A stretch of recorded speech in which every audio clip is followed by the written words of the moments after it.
Bonjour à tous et bienvenue dans Écho de l'Ogre, le podcast dédié à l'univers de Camelot.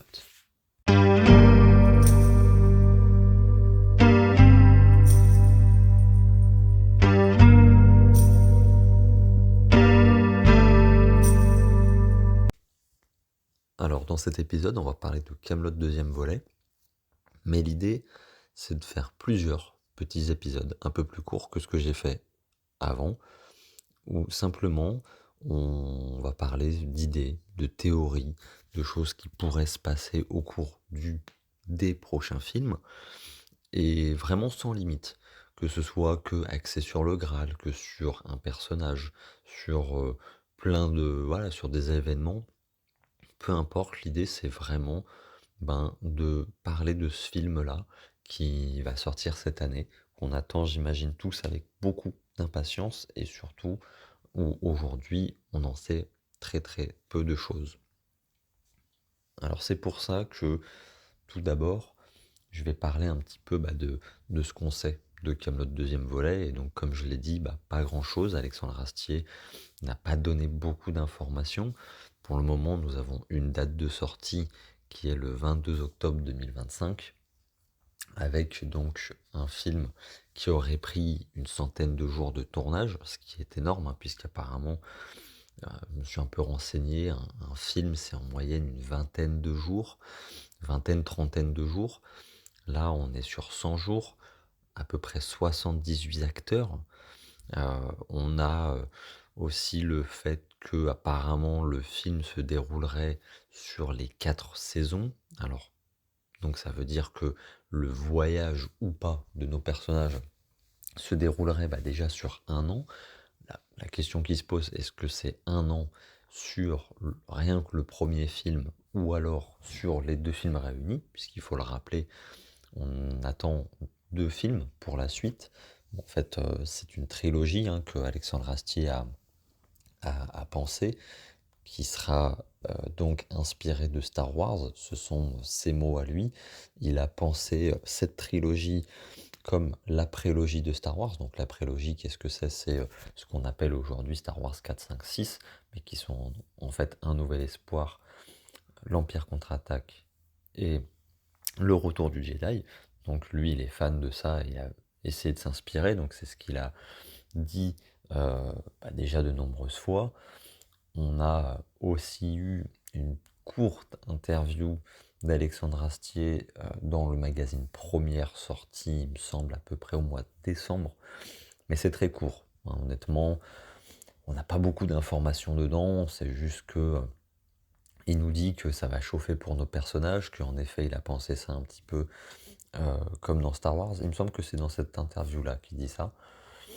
Et donc, que apparemment aussi, il y aurait une scène en apnée pour Alexandre Astier, qui à la base aurait été pensé une scène sous l'eau, de plongée, mais voilà, là on a eu ces petites informations-là, donc c'est pas grand-chose. On a 2 photos, enfin 2 images du film. La première image, c'est le roi Arthur dans une tenue tout sauf noble, qui est, voilà, on dirait une sorte de tunique, une grande robe de chambre, une grosse veste, je sais pas comment dire, mais voilà, qui rappelle un peu les tenues de paysans, avec pareil un bonnet un peu paysan, un chapeau de paysan, et, euh, et une seconde image où Arthur est dans son lit avec Guenièvre à ses côtés, qui donc elle est tournée, probablement en train de dormir, et lui regarde la caméra vers le plafond et se tient les mains jointes au niveau de son ventre. Voilà, on n'a pas grand-chose de plus, on voit quelques cheveux blancs, une barbe un peu blanche, un regard un peu vide, un peu fatigué. C'est vrai que euh, c'est ce que nous a dit Alexandre Astier. Il nous a dit que son personnage allait assez mal apparemment dans ce film, qu'il allait même passer une bonne partie du premier film habillé de la sorte. Donc c'est maintenant justement comme ça qu'on peut démarrer des premières idées, des premières théories. Je ne sais pas encore combien de temps va durer l'épisode. L'idée c'est pas que ça dure trop longtemps, c'est de pouvoir en faire plusieurs justement en abordant différents sujets.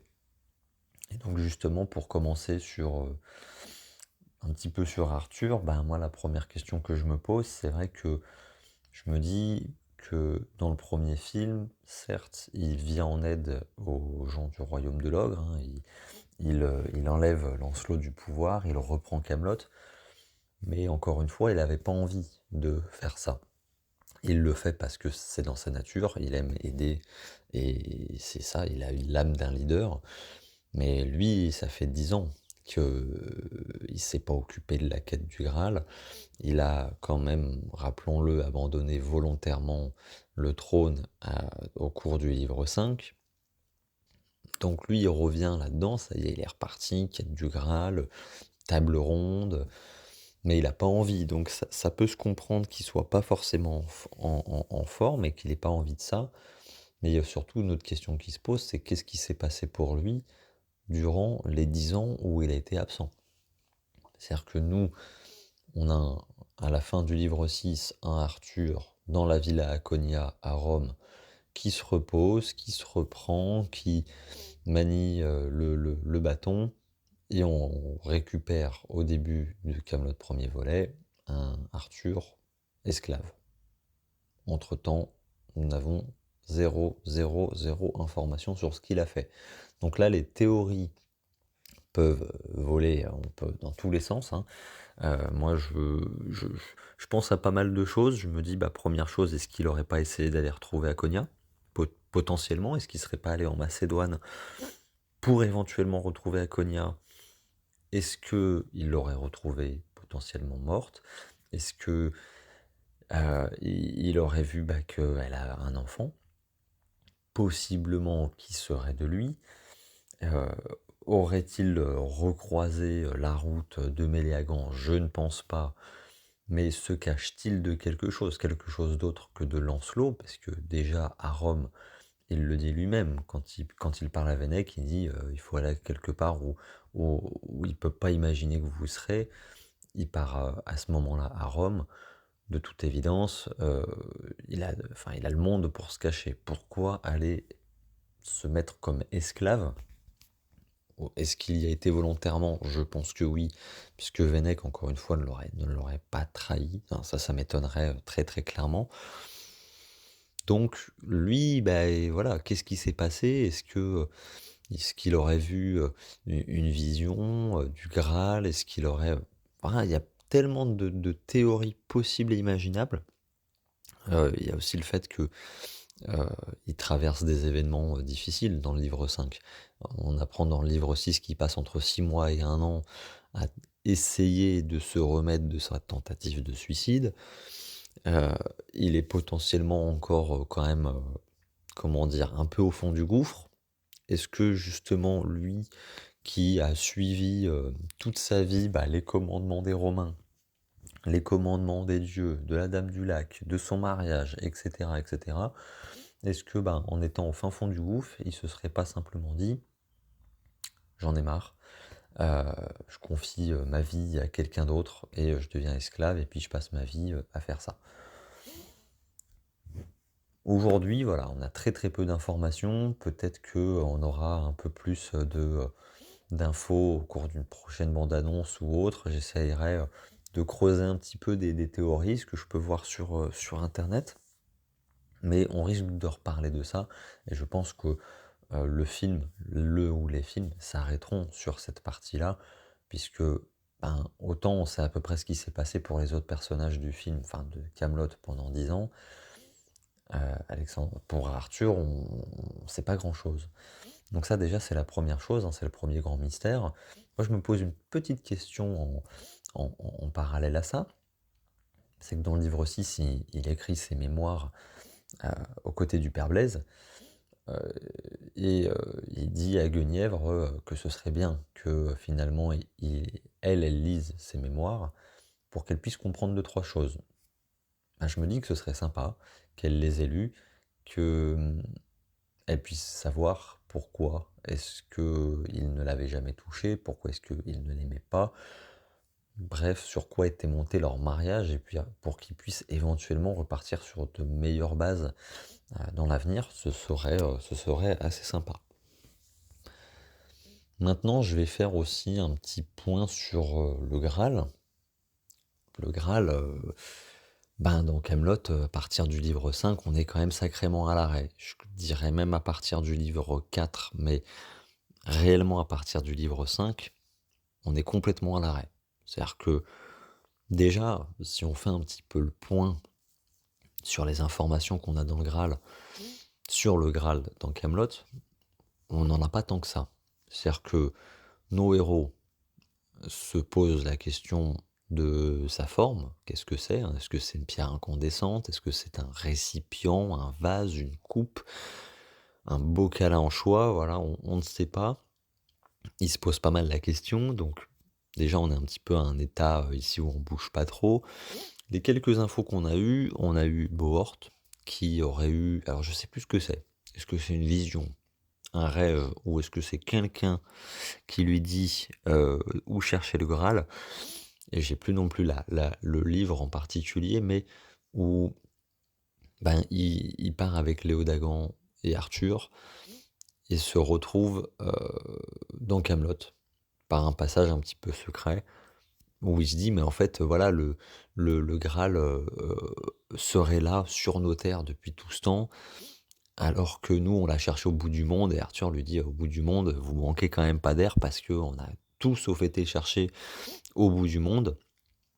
On sait que Perceval est quand même la seule personne qui s'est approchée d'objets ayant appartenu à Jésus, donc les clous de la Sainte Croix et le linceul qu'il a jeté et brûlé, puisque pour lui qui prend tout au premier degré, des clous rouillés, il en a pas besoin, et un drap rempli de puces, c'est dégueulasse, donc il l'a brûlé. Mais c'est la seule personne à s'être réellement approchée du Graal.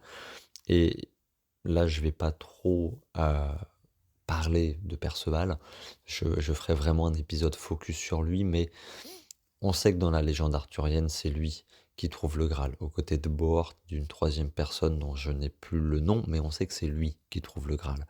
Ça aurait du sens que ce soit lui qui ait une information cruciale pour relancer cette quête du Graal au cours du film, mais que lui l'aurait complètement zappé. C'est-à-dire que ce serait déjà très drôle et possible que, d'une manière ou d'une autre, nos héros se disent la quête du Graal, faut repartir. On n'a pas d'infos, on n'a rien du tout. Qu'est-ce qu'on fait? Voilà, en 10 ans, on n'a pas bougé d'un iota, même plus en 15 ans, ça ferait donc 25 ans, on n'a pas bougé d'un pied. Qu'est-ce qu'on fait? Et qu'il se passe quelque chose où Perceval, il dit non mais faudra aller là-bas, moi je sais pas, un jour c'est quelqu'un qui m'a dit ça, et que ce soit une première vraie piste pour aller trouver le Graal, ce serait, ce serait vraiment pas mal. Surtout que bon, il faut quand même se remettre un peu dans le contexte que la quête du Graal, c'est quelque chose de noble, c'est quelque chose de pur, c'est quelque chose où il faut être relativement sain pour se lancer là-dedans. Et au cours de toute la série de Kaamelott, on va pas dire que nos héros sont dignes du Graal, de cette quête-là. Le seul qui est suffisamment pur, c'est Perceval, donc c'est pour ça que je me dis que lui pourrait avoir une information, ou au cours du film avoir une information venant d'où, par qui, comment, on ne sait pas, mais c'est lui qui pourrait relancer la machine. Est-ce que c'est lui qui le trouvera? Ça, on verra. On sait qu'Alexandre Astier aime jouer un peu avec nous, c'est-à-dire qu'il ne faut pas s'attendre à ce qu'il suive la légende arthurienne de A à Z.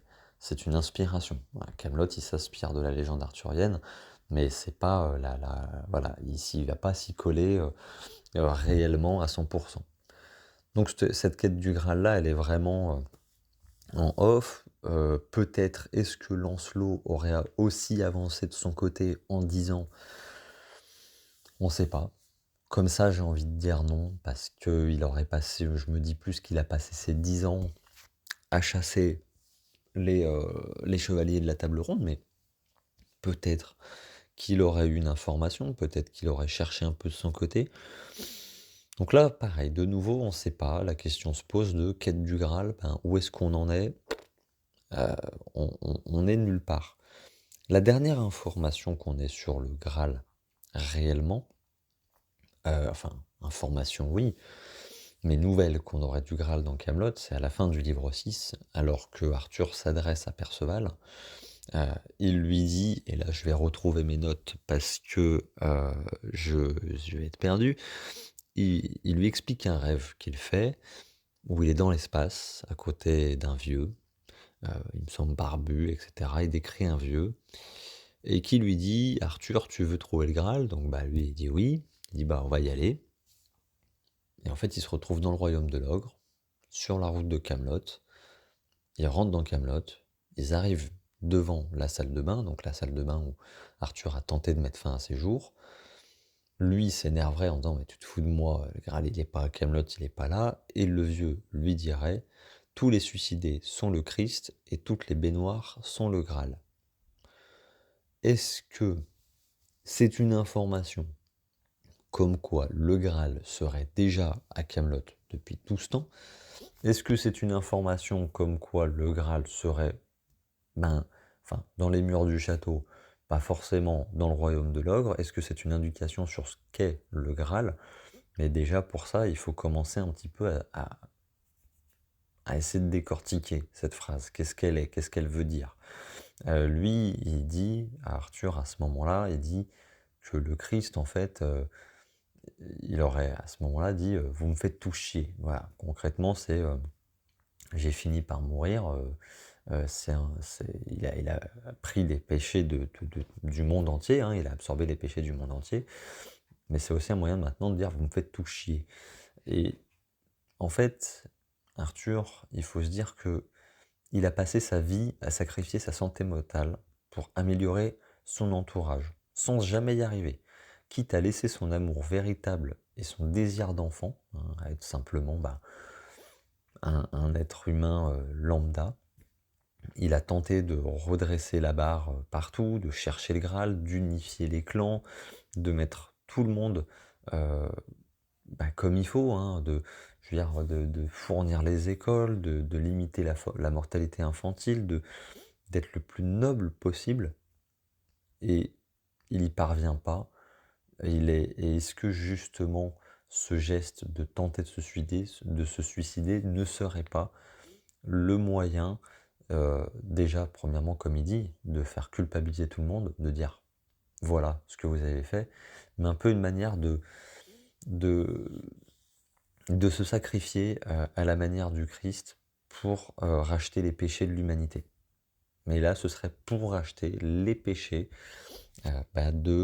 des habitants de Camelot et du royaume de l'ogre, où lui, voilà, il a passé sa vie, hein, clairement, à ramer dans tous les sens. On pourrait parler des heures sur cette phrase, parce que c'est vrai qu'elle en dit... J'ai mis du temps à la comprendre, il m'a fallu vraiment pas mal de temps à la comprendre. Je sais même pas si je l'ai compris correctement, mais en tout cas, c'est la dernière information qu'on a. Et c'est pas par hasard qu'Arthur dit ça dans le livre 6, encore moins à Perceval, où il y a plusieurs éléments qui sont là et qui rappellent Perceval, hein. L'espace, comme il lui dit, vous, ça vous a toujours fasciné. Donc c'est marrant que je sois là-haut. En effet, la Terre était bien ronde. Donc il prend conscience à ce moment-là que la Terre est ronde, avec un vieux, comme il dit à côté. Alors ça pourrait être une vision de Dieu ou une vision de Jésus, ou qui lui montre où est le Graal. Je pense que ça a une certaine importance. J'allais parler aussi un petit peu du fait des vieux avec Perceval, etc. Mais je me garderai ça pour un prochain épisode. Donc en tout cas, voilà, là le Graal, on n'en sait pas bien plus, hein. Enfin, voilà, c'est-à-dire que c'est ce qui a peut-être un peu déçu les gens dans le livre 1, dans le premier volet, c'est que réellement le film, certes, avance, puisque Arthur reprend, on va dire, le royaume, reprend Excalibur, se relance dans cette quête du Graal, etc. Peut-être que les gens l'attendaient plus, peut-être que les gens attendaient que ça aille plus de l'avant, qu'on ait justement plus d'informations, que peut-être ça repart directement sur une quête du Graal, sur des choses comme ça, mais ça prend son temps. Et Alexandre Astier a bien raison de prendre son temps. 3 films, c'est long, il y a moyen de faire beaucoup de choses. Maintenant, les premières pierres sont posées. Et donc justement, on peut faire un petit peu le parallèle avec Star Wars, hein, puisque il le dit lui-même, c'est pensé comme ça. Le parallèle avec Star Wars, eh bien, dans l'idée, dans Star Wars, dans le livre, je vais dire le livre 4, vraiment très matrixé par les livres en ce moment, l'idée c'est, dans un nouvel espoir, Luke découvre qu'il a la force, qu'il est le fils d'un grand chevalier Jedi, son sabre laser, prend conscience d'un monde qu'il ne connaissait pas, et détruit, à l'aide de la rébellion, l'étoile noire. Dans l'idée, qu'est-ce que on pourrait se dire? Eh bien, Arthur serait Luke, il revient pour sauver, il est un peu l'élu, hein, tout comme, euh, tout comme Luke, enfin l'élu, c'est son père l'élu, mais bon, on n'est pas là pour parler de Star Wars, et Arthur revient, il doit virer le tyran qui est au pouvoir, hein, donc dans Star Wars l'Empire, mettre, on va dire, un bon coup de pied à tout ça pour la rébellion. Donc là, la rébellion, nous, c'est Perceval, c'est Caradoc, c'est Bohort et tout ça. Détruire l'étoile noire, c'est détruire Camelot. Et puis, alors, il n'y a pas Dark Vador n'est pas terrassé, ni l'empereur dans le film. Mais en tout cas, voilà, c'est assez similaire. C'est on reprend, on prend conscience qu'il y a un tyran, on essaie de le foutre dehors, on remet un peu la rébellion sur pied, et le film se finit en happy end. Jusque-là, on est plutôt raccord. Si maintenant on s'inspire un petit peu et on pense un peu à Star Wars, donc 5, le je vais y arriver, l'Empire contre-attaque, ça chauffe pour la rébellion, ça chauffe pour tous les personnages de l'univers, puisque l'Empire n'a pas aimé se faire défoncer, et donc clairement ça commence assez fort, les rebelles se font taper dessus, c'est ça pendant tout le film. Luke, à la fin du film, fait un combat contre son père, apprend que c'est son père, Dark Vador, se fait couper la main, perd son sabre laser. Han Solo, lui, est donné à Jabba le Hutt. Enfin bref, tout se passe mal. Selon Alexandre Astier, il dit que ça va chauffer et que ça va mal se passer pour nos héros. Comment ça pourrait se passer?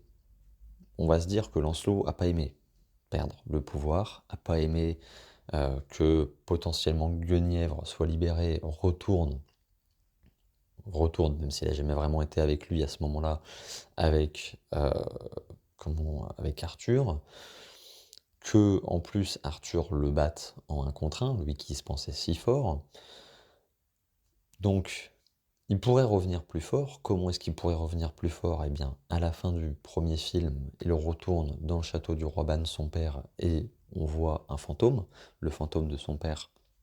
Donc ça confirme l'existence des fantômes dans l'univers de Camelot, puisque dans la série, à un moment, on voit la mère de Arthur parler à Pendragon. Lui, là, on voit très clairement, hein, le fantôme du roi Ban, à la fin du film, on le voit très très clairement, donc ça pourrait laisser aussi présager donc, la présence des fantômes. Quel rôle vont-ils avoir? Je n'en ai pas la moindre idée, mais ça pourrait renforcer Lancelot d'une manière ou d'une autre, qui viendrait clairement foutre le bazar chez nos héros. Comment, quoi, là, pareil, hein, de nouveau, tout n'est que théorie, mais j'ai pas beaucoup d'idées. Moi, je verrais bien, à un moment dans le film, l'un de nos héros mourir, ou donner sa vie pour sauver les autres. Euh, mais peut-être Méléagant, en fait. Je me dis peut-être Méléagant, je vais y arriver, punaise. Léo Dagan, pardon. Enfin bref, il y a plein d'idées, mais en tout cas, ça se passerait mal pour nos héros.